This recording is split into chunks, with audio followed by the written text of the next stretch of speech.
नमस्कार, मैं हूं निकिता रस्तोगी। आप देख रहे हैं डीएनपी इंडिया।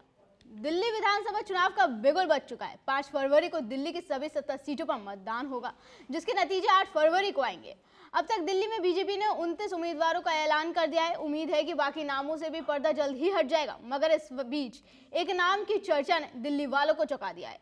एक ऐसा नाम जो जोर शोर से चल रहा है, जिसे 2 साल पहले बीजेपी ने सस्पेंड कर दिया था। हम बात कर रहे हैं नुपुर शर्मा की। वही नुपुर शर्मा जिनकी पैगंबर मोहम्मद पर विवादित टिप्पणी ने 2022 में बवाल मचा दिया था। एक न्यूज चैनल पर बहस के दौरान उन्होंने जो टिप्पणी की, उससे न सिर्फ देश में बवाल मचा, बल्कि कई मुस्लिम देशों को भी नाराज कर दिया था। दिल्ली विधानसभा चुनावों की तारीखों की घोषणा होते ही अचानक से नुपुर शर्मा का नाम सोशल मीडिया पर छाने लगा है, क्योंकि खबरें हैं कि बीजेपी की लिस्ट में इस बार उनका नाम भी हो सकता है। सोशल मीडिया पर अचानक से ये चर्चा होने लगी है कि नुपुर शर्मा को बीजेपी दिल्ली की मुख्यमंत्री के तौर पर प्रोजेक्ट कर सकती है। जब से यह अफवाह उड़ी है, तब से सोशल मीडिया पर लोग अपनी अपनी राय रखने लगे हैं। कुछ लोगों का मानना है कि हिंदुत्व के एजेंडे को आगे बढ़ाने के लिए ऐसा किया भी जा सकता है। वहीं कुछ लोग इसके विरोध में पोस्ट कर रहे हैं। कुछ लोग तो ये तक दावा कर रहे हैं कि दिल्ली को नुपुर शर्मा जैसी मुख्यमंत्री की ही जरूरत है। हालांकि बीजेपी की ओर से इस बारे में कुछ भी नहीं कहा गया है, ना ही बीजेपी के किसी नेता ने इस संबंध में कोई बयान दिया है।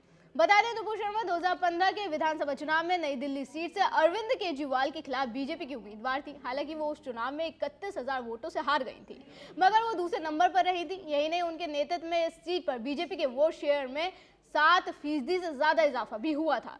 इसके अलावा उनकी राजनीतिक सक्रियता और पार्टी में उनकी भूमिका अहम रही है। उनकी तेज तर्रार भाषण शैली और युवा वर्ग में उनकी लोकप्रियता बीजेपी के लिए फायदेमंद हो सकती है।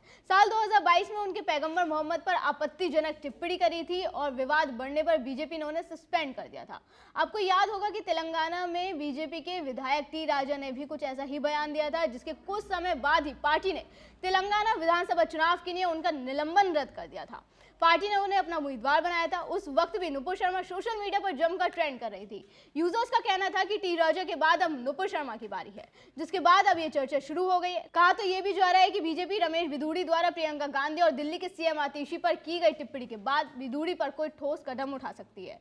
खबरों की माने तो कालका जी से रमेश बिधूड़ी से उम्मीदवारी छीनी जा सकती है और उनकी जगह पार्टी नुपुर शर्मा को मौका दे सकती है। अब ये खबर कितनी सच है कितनी झूठ, ये तो आने वाला वक्त ही बताएगा। लेकिन अगर ऐसा होता है तो फिर कालका जी सीट पर आप, कांग्रेस और बीजेपी की महिला उम्मीदवारों में ही जंग होगी, क्योंकि इस सीट पर आपसे आतिशी तो कांग्रेस से अलका लांबा चुनावी मैदान में है। इसके अलावा स्मृति ईरानी को लेकर भी चर्चाएं तेज चल रही। बीजेपी उन्हें भी चुनावी मैदान में उतार सकती है। स्मृति ईरानी की राष्ट्रीय राजनीति में मजबूत पकड़ है। स्मृति ईरानी की दिल्ली सियासी गतिविधियों में भागीदारी बढ़ गई है, वो एक्टिव नजर आ रही है, जिससे इन चर्चाओं को और हवा मिल रही है।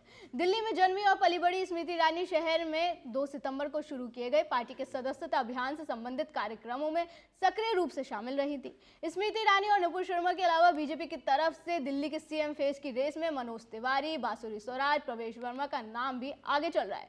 खबर है कि जल्दी बीजेपी अपनी बाकी प्रत्याशियों का ऐलान भी कर सकती है। अब देखना होगा कि इस बार लिस्ट में स्मृति ईरानी और नुपुर शर्मा का नाम शामिल होता है या नहीं। अभी के लिए इतना ही। आप देखते रहे डीएनपी इंडिया। नमस्कार।